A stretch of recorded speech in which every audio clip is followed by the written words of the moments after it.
What is happening, you guys? Welcome back to Let's Go Win podcast, where we are here to help you win from within.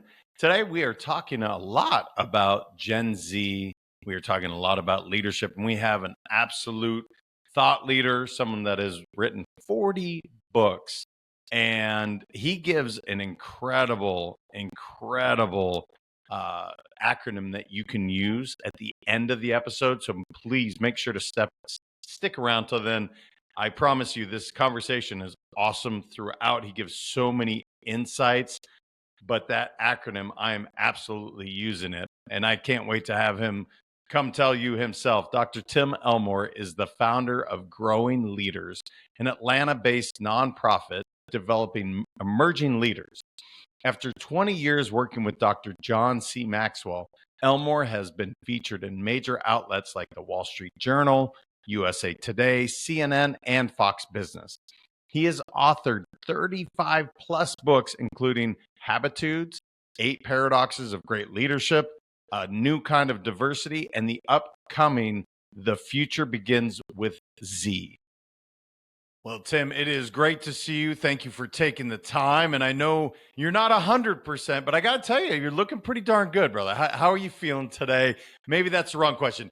Great to have you. How are things going outside of a scratchy voice today? Well, I was just going to say, so sorry your vision is going. If you think I'm looking good, there must be something wrong with your eyesight. No, I'm doing great and enjoying this season of my life. My wife Pam and I are empty nesters, so we're getting to boss our calendar more than we have in the last couple of decades. So things are good. I'm loving life. Yeah.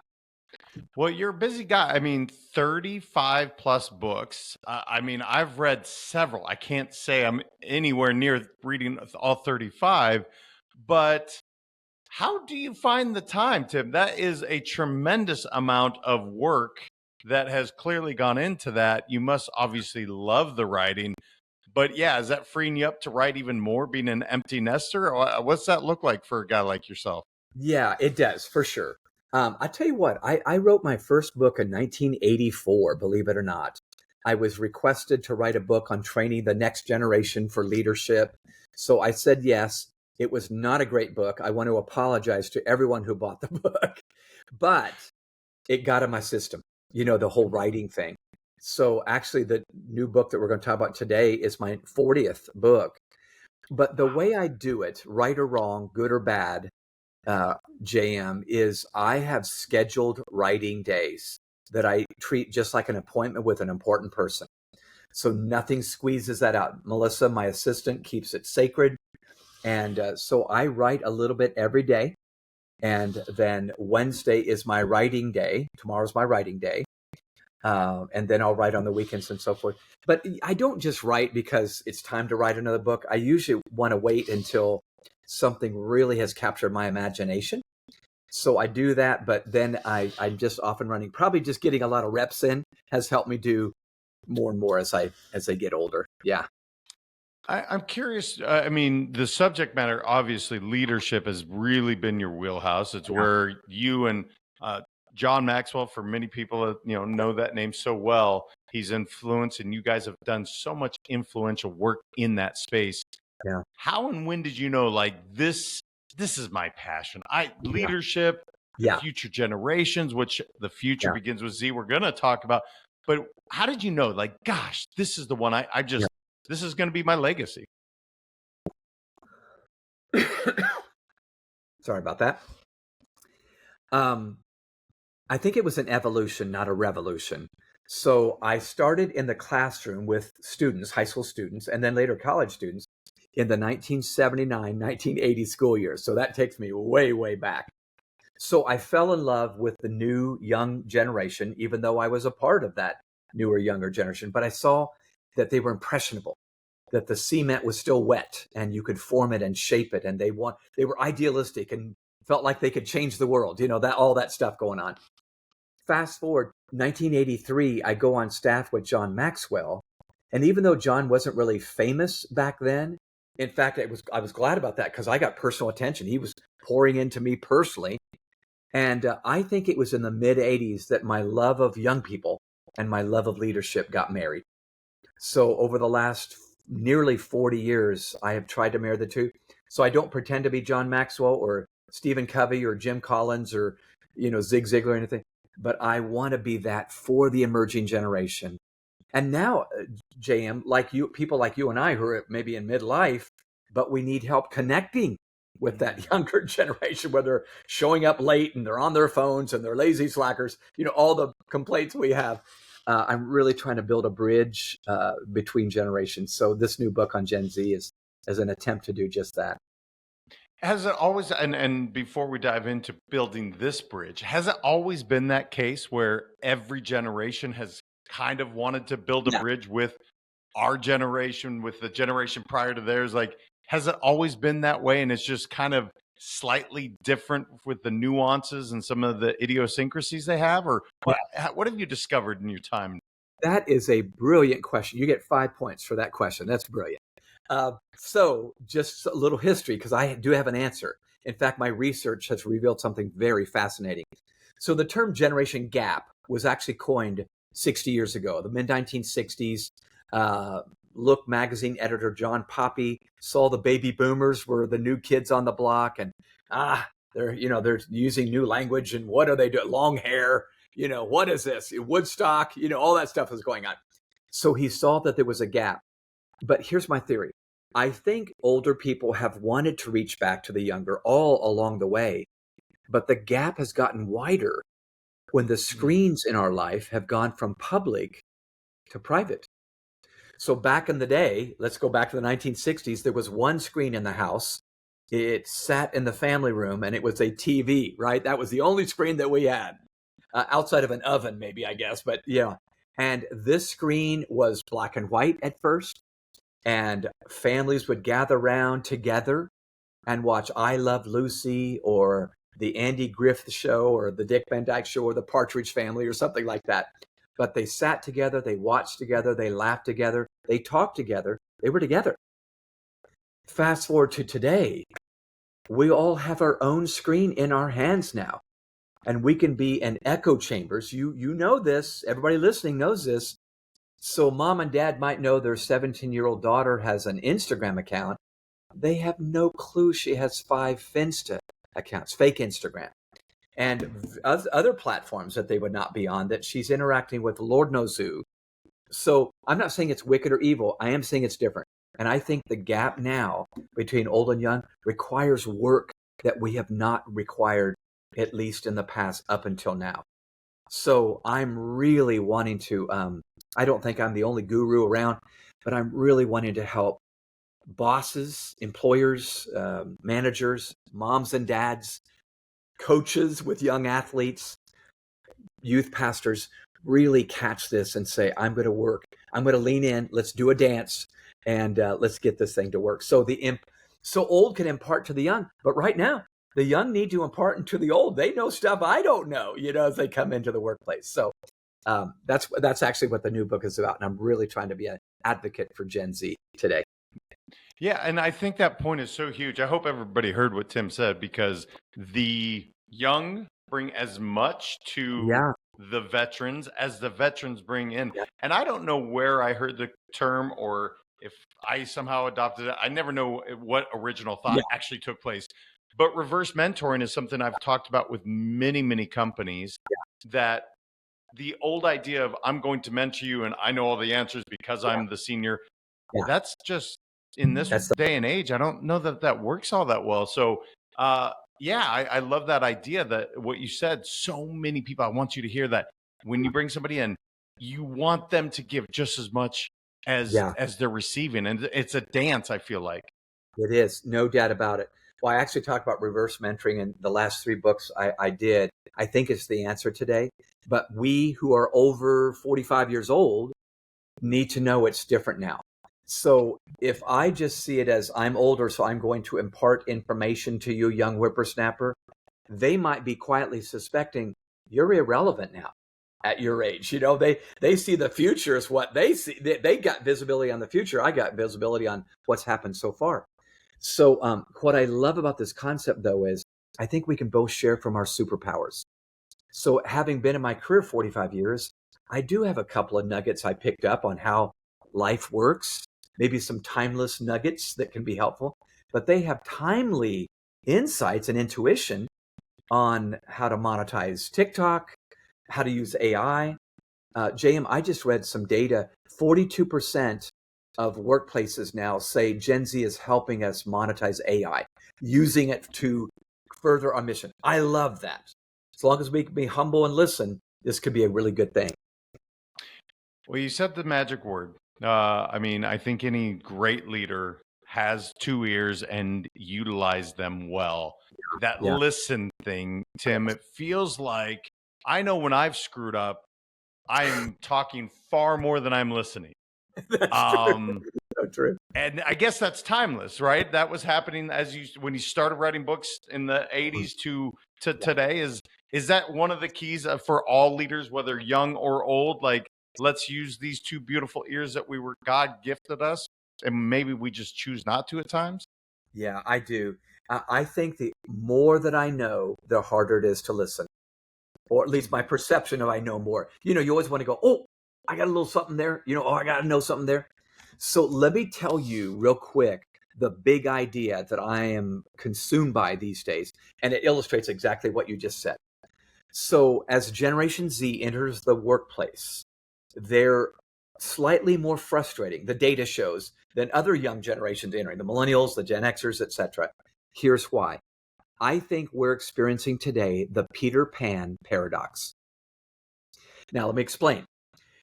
If you know the character Peter Pan in the stage play and the book and the Disney movie, Peter Pan, if you think about it, is this whimsical character that can fly into London. We don't know how he does that, but he sprinkles pixie dust everywhere and magical things happen. The other side of the coin, though, is this same Peter Pan wants to live in Neverland where boys never have to really grow up. Well, I think what I'm seeing in the workplace now is this. The age of authority seems to be going down, but the age of maturity seems to be going up. So let's unpack that for just a minute.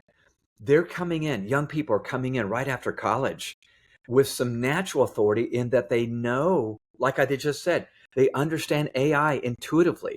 They have monetized TikTok. 1 out of 8 Gen Zers has already monetized TikTok. And 20% of those, full-time job, 6 digits on a couch with Cheetos. I don't know how they do that, but they do. So I better know that they're bringing stuff with them. And it wasn't like me back in the day when I graduated. I had to learn everything. I didn't know what I was doing. Now they know some items about the future. But this maturity thing, please, listeners, do not take this as an insult or a criticism. But socially and emotionally, young people, as they become adults, are maturing at slower rates. I've lost count, JM, of the number of managers that have said to me, 26 is the new 18. Wow. In other words, what we once expected at 18, you're a man now, let's take responsibility, let's take initiative. It's now happening later and later. Kids are getting driver's licenses later. They're moving out of the house later. So you can see why that's just a quandary. They come in so smart, darn it, and yet they're not mature enough to look me in the eye and have a conversation maybe. So here's what I'm saying. Here's the takeaway that I affirm you in saying. We're going to have to listen more than we've ever used to listen. But we may have to coach more than we ever used to coach. And that's the big idea of the book. Yeah. Well, and I think that's it's funny we're having this conversation because last night I was thinking, in every season, use that terminology earlier, every season of life, you have something. When you're young, you have Yes. energy, boundless energy, and you just very few responsibilities. We Yeah. get to that, I don't know, 30 to 40, and now we've made some money and we're a little more settled. Yeah. And now as we get a few more gray hairs or we're losing more hair and we've earned those wrinkles, we have some wisdom behind us. And I don't think one is better than the other. That's the other thing that you said the season of life where you're an empty nester, it's got to be pretty freaking amazing as it was at 20, as it was at 30. It's just different. Yeah. Well, actually, Dr. Raymond Cattell, a British psychologist, did some research on this very thing. And he said, as you go through your long, full life, if you get a long, full life, your brain morphs from fluid intelligence to crystallized intelligence. And he basically says fluid intelligence is the first half, the first 40 years, where it's about adaptation and innovation. Crystallized intelligence is more about summarization and clarification. Let me summarize all that we've come to know. Let me clarify. So it's really brilliant. You're right. We need both. In fact, that's what I would say to anybody. Leverage all the generations at work because they're going to come for a different reason. But I love the way you just said it. Don't leave anybody out. You're always in a good life station to help. Yeah. Well, and to the young people that are, I remember being of age saying, gosh, I can't wait till I can drive. Can't wait till I can, be 21. And then it was always this next ladder. And now, of course, I hear myself occasionally say, gosh, how good would it be to feel 25 or, and so I guess the grass is not always greener on either side. There's beauty in all parts. Let's get to the future that begins with Z. Okay. What is the biggest misnomer when you think of these leaders? That's the seasoned vets, and they're dealing with Generation Z. What's one of the biggest things if you could just take it and throw it in the trash can and go, guys, stop generalizing all of these Gen Zers as X? Is there one that really sticks out to you, Tim? Yeah, well, there's actually a few, but let me share one that immediately comes to mind. So I just did a truckload of focus groups with Gen Zers, and I surveyed 2014 of them. What I discovered was there's about a half a dozen myths that I accumulated about them. Well, you probably hear bosses or managers go, man, they're not really into work. Do they even know that you got to work? Blah, blah, blah. So we accuse them of bad work ethic, right? And part of the reason is we watch them at work, and at 5 o'clock, they're leaving right on the dot. They're not going to stay till their project is done. They're out of there at 5 o'clock. So get this. I'm talking with a young gal, 21 years old. And I said, managers are saying that you guys really don't want to work. You leave right at 5. What's up with that? And she very respectfully smiled and said, Dr. Tim, can I tell you why I leave right at 5? I said, sure. She goes, I leave right at 5 because I have to rush over to another job. I don't make enough money to pay the bills on this first job. And that is a thing for millions. And she said, after that second job, I rush over to take care of my mother who has stage 4 cancer. So I suddenly realized, oh my goodness, she has work ethic, just not the kind. I just suspected the worst when really she may be working harder than I am on that day. So that would be one. I think they do want to work. They want to work on something they're passionate about. So we need to help them kindle that passion for what it is that needs to be done. But I think they're real. Yeah. Gosh, and just that example is a shining example of giving someone grace and really understanding. Nobody wants to be terrible at their job. I don't believe anybody said, Tim, I want to be the worst. I've seen the worst. They're terrible employees. Yeah. But they didn't sign up to do that. Yeah. At some point, they've lost that inspiration. They're dealing with a sick child or mother, or in this case, second job. Yeah. That's our duty to ask deeper questions and try to understand, is it not? No doubt about it. In fact, I am really encouraging employers, whatever that means to you, to begin to ask questions and really build a bridge to them, get to know them. So I opened the book, JM, with a story, a true story, about a young friend of mine, Colin Webb. So Colin, I meet him when he's in high school. He's very intelligent. He gets an invitation to go to MIT for his college career. So he does well at MIT. You can imagine when he graduates from MIT, he's got several job offers. Well, he decides to move to Detroit to work for one of the big three, General Motors. So they hire him there. They put him in the smart car division. But within a few months of being at GM, Colin looks around.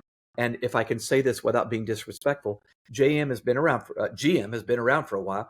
They got some old school traditional ways of doing what they do. So Colin's got some ideas that can improve GM. Like they need to start some professional development over here and maybe do a different system over here and a different process over here. So he takes the ideas to his supervisor and pretty much gets shut down. His manager says, hey, I hired you to get your work done. Get your work done. I don't need you to come up with any ideas right now, blah, blah, blah. Well, Colin respectfully says, yes, sir, goes back to his work, but he's not done yet. So get this. This is so Gen Z. Colin sends an email to the CEO of General Motors. Mary Barra. Yeah. And says, here's some ideas I've got. She replies. She reads it and replies. These are great ideas, she says. Let me take them to my executive team. So she takes them to her executive team. They all agree these are good ideas. So they decide to, push it down the org chart. But as you can imagine, by the time they make their way down to the org chart to the middle managers, they die on the vine. In fact, Colin's manager told him, I told you I don't need these ideas. He said, you have to be around here 8 years before you get to lead anything. So you can imagine what that felt like. I mean, I think back in the day, if John Maxwell would have said that to me, I would have said, yes, sir, you got a better idea than me. But today, Colin's thinking, I have visibility on the future. So when less than a year, he leaves GM. He has since started 3 companies. He just sold one of them. He's doing quite well. He's into robotics and AI, and he just sent me his latest idea through email. It's brilliant. But what I'm thinking right now is GM unnecessarily lost a young team member. They didn't have to. So it's just a warning that's been given a million times, but let's do a little listening. Some of the ideas may sound wacko to our older brains, but boy, if we give them a little bit of a chance, who knows what they might bring to us. I think the greatest challenge we have, which is a Gen Zer on our team, may be the greatest solution to future challenges if we'll let them be. Boy, I think it's brilliant. And I will say, again, it's fascinating how you have a conversation about something. I literally this weekend was talking to this gentleman, would have been in his mid-50s. He's been with a very large company for 20 some odd years. Okay. And he has real work experience. He can see where things can get better. Yeah. The amount of bureaucracy and red tape and, as you said, executive teams and having a hierarchy is not a bad thing. Yeah. But when it destroys creativity and something that could really better the business, and that's what this gentleman was feeling. He was so discouraged after 20 years of being with this company, and I truly felt for him. I think that's why I understand the Collins of the world's going, I'll just go start my own business. Yeah, that's exactly right. And you're right. It's not just the young generation. Anybody, the bureaucracy prevents us from getting better because we're so consumed with what we're doing right now. I'll share real quick another little nugget. As I interview Gen Zers and then people our age, typically the traditional view of authority is your position gives you authority. The president, okay, listen to that guy or gal. They would say your connection gives you authority with me. So yeah, I understand you have a badge on, but make a connection with me. That's helpful to know. Even if you don't like it, that's helpful to know. We often see the leaders as the gatekeepers of all the power and budget and authority and everything. They would like to see the leader as a guide, not a gatekeeper. Guide me up this mountain. Let's walk together. I need you to lead me, but I got some input here. We just have to shift our leadership approach, I think. And if we'll do, I think there's hope for us, or hope for everybody.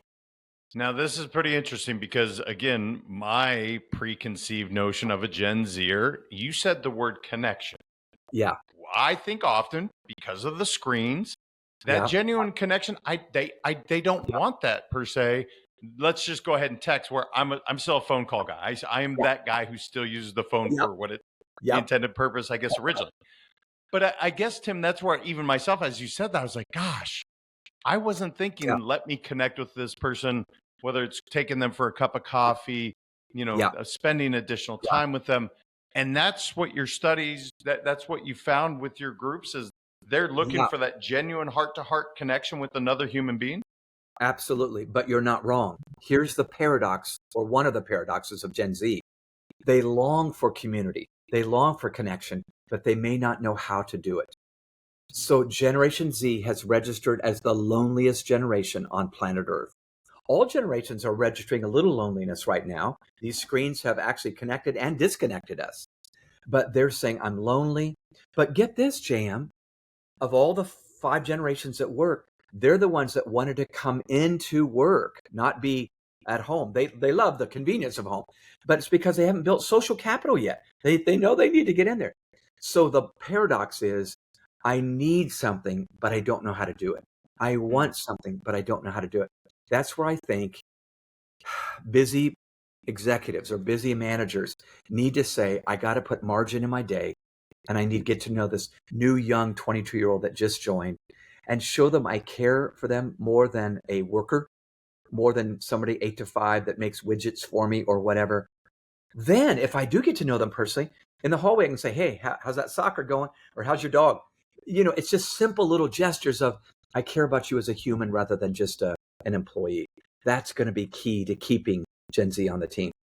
Well, guys and gals, let's listen up to this, because I will tell you that idea, because I see often we get frustrated because how do you not know how to make a connection? Yeah. We used to go to a happy hour and we're all best friends.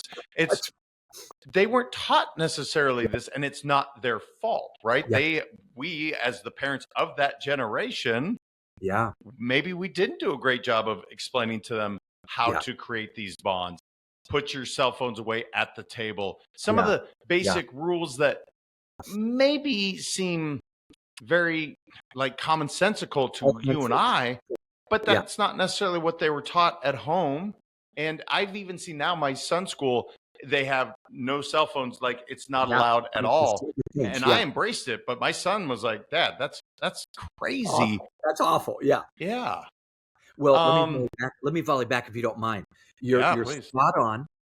And I would say, if you went to college 5 years ago and now you're kind of in your 20s getting started, think about what happened 5 years ago. It was the COVID-19 pandemic. So not even socializing in school 5 years ago. They had to learn on a laptop at home. And did they do fine? On the laptop they did. Yeah, because they're techies. But they didn't get the social and emotional interpersonal skills. So I would even encourage an employer or a manager, build those basic skills in them that, they should have learned it. You're right. At 12 years old, they didn't. So let's go after it. If you care about them and their value to the company, we may have to do some fundamental training in order to build that, because they were learning alone part of the time in their school system. Well, and I think, Tim, to that, I'm looking at, I have two sons. Most of my listeners know this. One is now a sophomore in college and one is a sophomore in high school. Yeah. One thrived. My oldest did fine during COVID. Remote learning was fantastic. My youngest, oh no. It couldn't have been worse.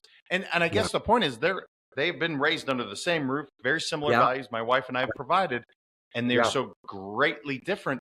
And I think this is a good thing for us to think of as leaders, to say, nobody fits in a box. Nobody fits in a Gen Z box. There are things that they have in common and they've learned together. But gosh, man, as you're talking, I'm going, I need to be give more grace and again, use those 2 years. Yeah, no doubt. I think we got to play chess, not checkers. I'm sorry, JM. Chess, not check. Your two boys are not checkers pieces that look alike, move alike. They're chess pieces, and you got to know, I have a knight and a king. What do I need to do? So anyway, go ahead. It's a great way to look at that. I wanted to ask you, because they had a great question kind of pertaining to the book, and it was about mental health issues, how they have become problematic. And we're talking about COVID that clearly didn't do us any favors in the workforce. Culturally, I mean, we are beings that need connection, and we need to be able to interact. What would you tell leaders? Because this is one of the things, again, my listeners know I'm very passionate about mental health. I lost my dad to suicide, so I'm very, very passionate about it. What can leaders be doing to recognize, or perhaps really lend a hand to somebody that may be struggling? What are you seeing? If I was at Starbucks and we had 5 minutes and somebody, a boss or an employer or a manager, was saying, I don't know what to do here, a couple of things. Number one, realize that mental health issues have been normalized today. I don't like it. You don't like it, but they have been normalized. So instead of just being frustrated, let's become fascinated by what's in front of us and how we can make sure they're healthy. But they may come in requesting more PTO than your past employees did, or needing a break, or needing, you know what I'm saying. So I'm just saying, James, what you have taught on this podcast, mental health issues are real, and we need to stop being put off by that. And we need to say, here's our path if you work here on what to do. Having said that, I offer an entire chapter in the book on this issue. Let me offer a few words that might be helpful. Word number one, I think we need to make sure that they have margin in their life.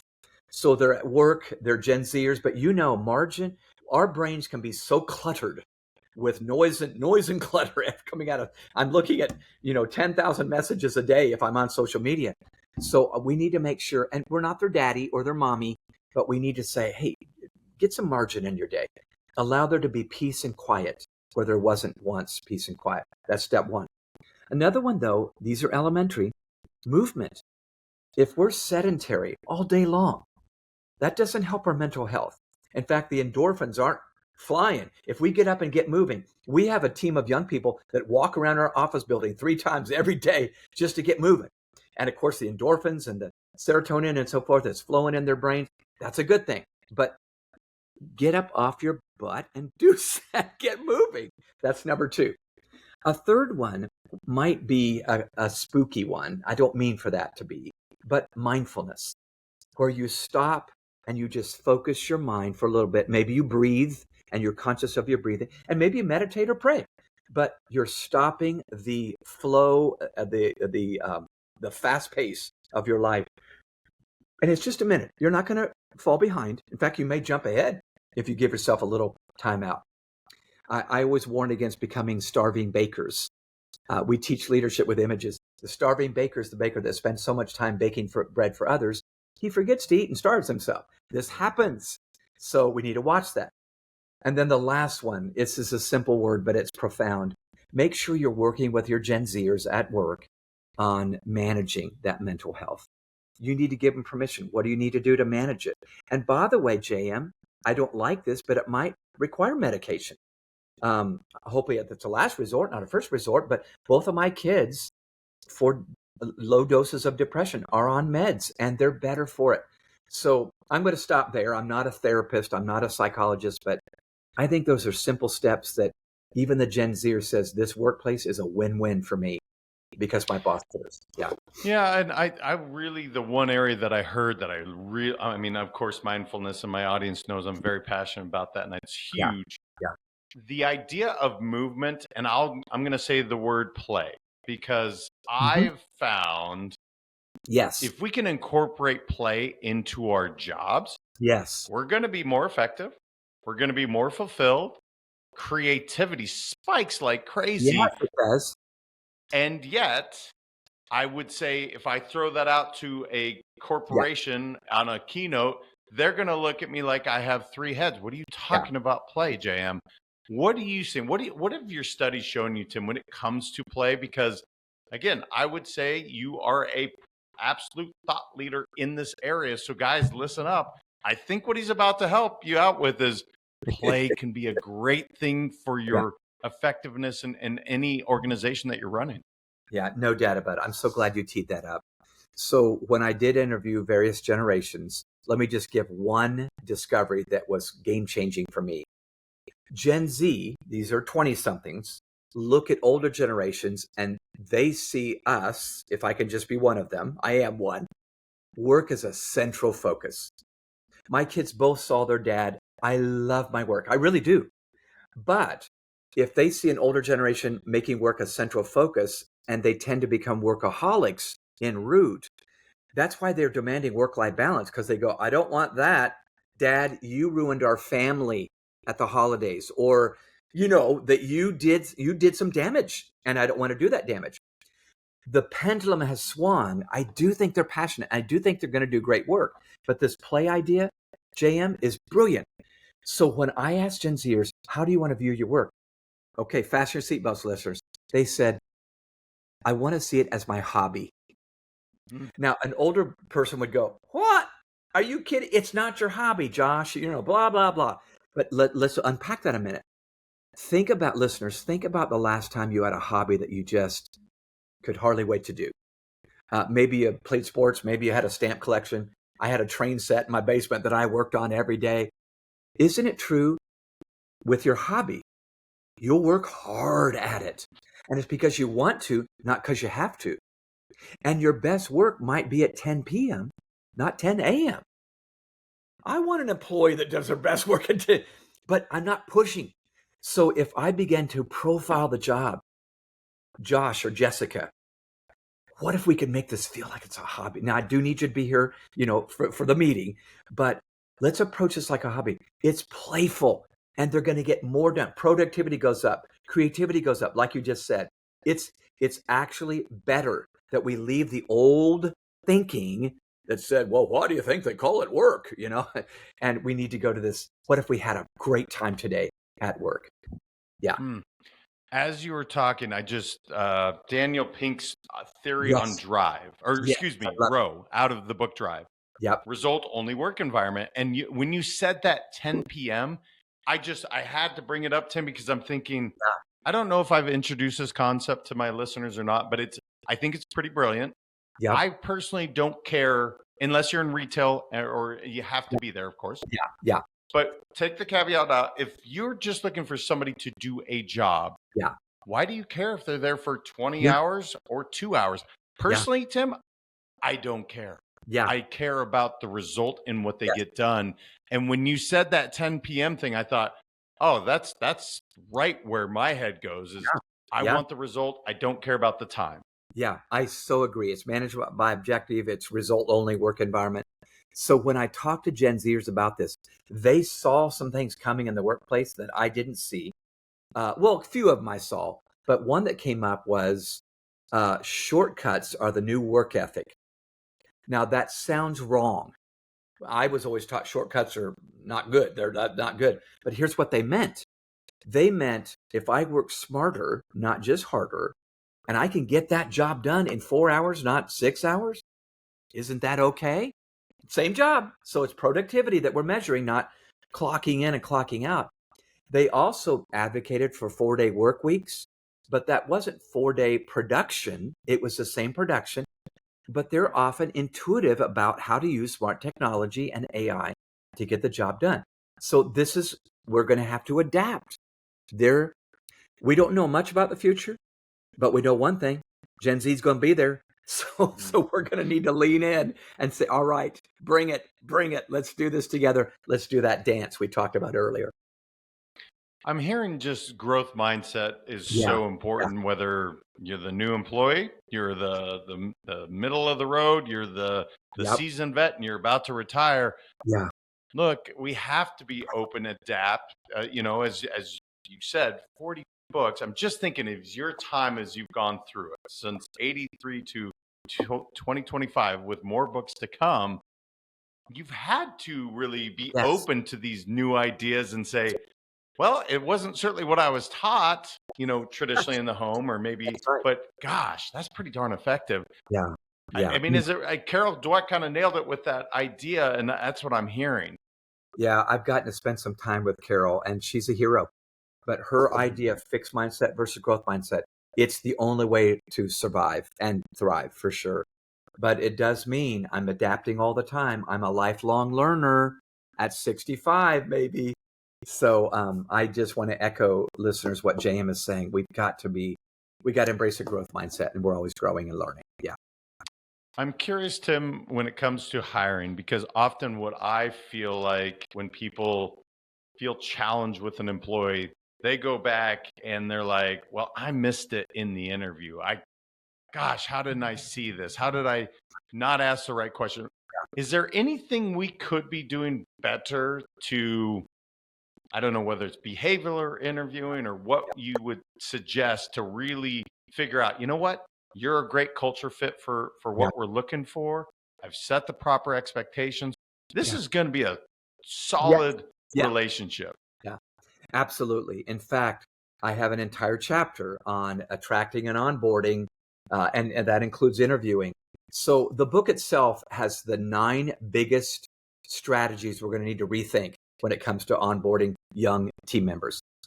So let's talk about the interview process. I believe that the traditional style has been we are interviewing them, we're asking all the questions. We're saying, here's our expectations, here's our requirements, blah, blah, blah. I think, an acronym in the job interview is going to help us do a better job. Meaning we do ask questions, but we're inviting their responses to the same questions. So JM, the word is perks, Perks. We all know that means benefits, but it means something else to me. The letter P in perks reminds us, I want to find out their preferences. What do you wish to be true at this workplace? It's not a game changer if it's not that way, but I want to find out, what do they prefer? They might say, I wish there was a Coke machine in the dining hall. Well, maybe we can do that next year, that sort of thing. But I think you find out a lot about their heart when you find out their preferences.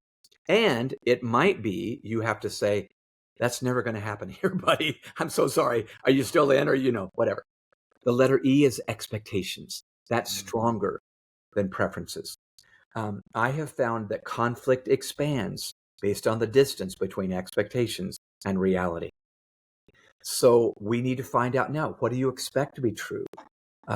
If we find out there are some things, better now than 6 months in when they're defying all authority and gossiping and everything else, when we could have found out right away and said, all right, let's talk about that now before we even sign on the dotted line. The letter R is even stronger. Requirements. JM, we're finding that many, not all, but many Gen Zers are coming in with demands. We want you to be for this cause, or for, this or that or whatever. They're very cause oriented. Not bad. But if they bring something up in the interview and that's never going to happen here, I'm so sorry. We're not a political blah, blah, blah. We're making these things. That's better to come up then. And you can say, gee, I'm so glad you feel strong about it. It's a great cause. We're actually doing this here. That's our mission. So are you going to be okay if we're not marching on Friday? The letter K is keys to their heart. I have found it's good in the interview to find out what makes you tick. What are your passions? And it might be dogs. It might be the Chicago Cubs. I don't know. But I'm telling you, when I find the keys to their heart out, I know them better. And remember that hallway conversation I brought up earlier? You pass them, hey, the Cubs won a playoff game last night. That was good, and you're knowing them beyond the job. And then the letter S is predictable, but it's salary. You obviously want to say, let's talk about the money, because even though we posted it, I keep finding stories that even though the website had it posted, they're wanting something else, and their mama wants something else for them. Did you know, JM, that 4 out of 5 Gen Zers are bringing their parents with them to the job interview? Whoa. It's crazy. 4 out of 5. That was up from the 1 out of 5, which I read a year and a half ago.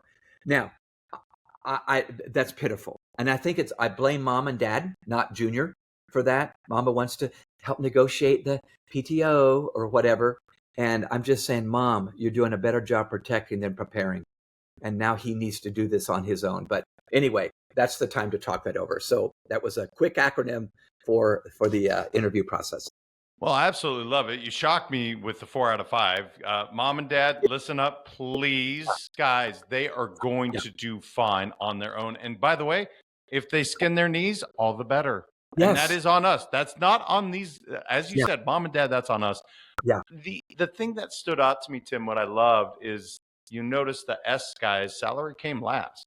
He didn't start with, I don't know, Spark or something where it was salary first. No. That's right. Yeah.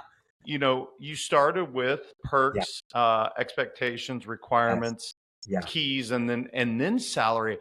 I find so often when I talk to people that hire, they think it's all about salary. I promise you, it is a part. Yes. But it is not the leader. No doubt. Gosh, Tim, I could ask you so many questions. I'm looking at the time. It has flown by. It has. What did I not know enough to ask you that you want to make sure to share, whether it's about the book, maybe something project you're working on, anything that you feel I may have missed that I want to make sure the audience hears about? Well, you've been superb as an interviewer. Thank you, JM. I tell you what comes to my mind when I think about who might be listening right now, who might be a little frustrated at the workplace or whatever. I would say I'm convinced that Generation Z, these young team members, are going to make us better leaders. Number one, they're not putting up with the BS that former generations put up with. Let's get honest. So the phrase I find myself using all the time is, Generation Z is the sandpaper on my leadership I did not know I needed. Isn't that awesome? They're That's really good. yeah. So I'm going to let them be the sandpaper. And it's not meant to be an insult on Gen Z. They're coming in hot, and I need to change and get better. So can I close with a story? It's a great story Please. about how this looks. Way back when I was a kid growing up, I'm a baby boomer, so I'm one of the older guys here. Um, the NASA space program did something that nobody thought was, well, very few thought were possible. We put a man on the moon in July of 1969. Neil Armstrong, Buzz Aldrin walked out of that space capsule, and oh my gosh, it was amazing. The reason we were able to do that is two things. Number one, our president, JFK, made two speeches and said, we're going to do this. So he cast vision, and NASA said we needed vision. There were some NASA employees that said, I felt like a piece of furniture around here until our president said that, and we were ignited. But the second reason it happened was because that speech was made, NASA did not even have the technology to pull off such a feat. So they had to acquire a lot of new tech, which the 58-year-olds were not familiar with. But NASA had interns, 21, 22-year-olds, you can imagine, from MIT, Purdue, Georgia Tech. And so they're asking questions of these young people. Does this sound familiar, listeners? They're asking questions about the technology of these young people. What happened throughout the 1960s was a reversal. The older generations there became sim soups, simulator supervisors. They were the coaches and the mentors. But the operators who were landing the man on the moon, they were 20-somethings. The average age of the operator in Houston, 27 years old. And the young man that said go, not no, to actually land the capsule, Jack Garman, 23 years old, 1 year out of college. Somehow this high stakes job was entrusted to the young. And we played our role. The old played their role. I'm going to coach you and tell you, don't try that. That didn't work last year. But they're still turning them loose and trusting them for the future of NASA. So I just say, let's pull a page from that playbook and let's do it again now. Yeah. Yeah. Well, I love that. And the vision, that word, guys, it might be the most important thing as a leader for you to cast on not just once a quarter, not once a year, daily. Yeah. What are we doing? Where are we going? Why is this so important? I found, Tim, and I think you probably, they can get behind, any generation can get behind that. That's right. No doubt. You are amazing. Your voice stood up like nothing. You did great, brother. I know you're pretty easy to find. I know you have some great projects, one of which I'm so bummed I'm missing a book in the weekend. I know you have so much going on. Yes. Where would you like people to maybe find you, find the book, just anything that, because you've done so many great things. I've been influenced by your work for many years. I'm just very grateful and humbled for you to be on the show. But how can we repay the favor, and how can people find you? Sure. Thanks for asking. Probably the simplest single step is just go to my website, timelmore.com. Tim Elmore. We have the new Gen Z book available there. It's thefuturebeginswithz.com, but it's a page on that site. And Course Book in a Weekend and others. Free articles are there. So timelmore.com is the one place you can go if you want to go deeper. I post articles about leading Gen Z all the time. If this has been helpful, that might be a good place to find that and sign up for those. But thanks for, JM, you're such a great conversationalist. And I had fun today with you. Thanks for having me on the show. Truly my pleasure. You're amazing. Thank you.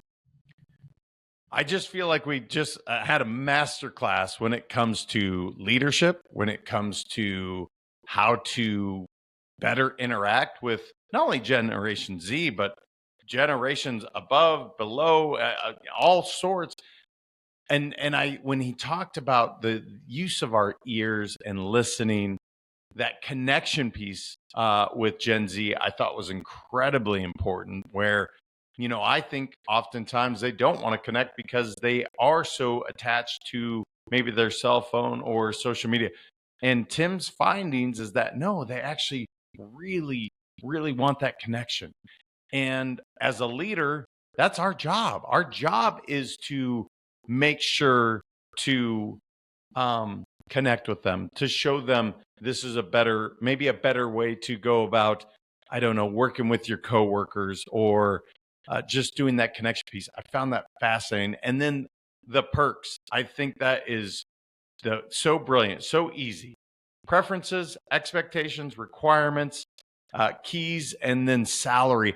And if you cover that in your interview, how much happier you're going to be knowing that they are the right fit for your organization. So I absolutely loved it. I think if you're perhaps frustrated with people that you're working with, this is a great interview, something that can help you.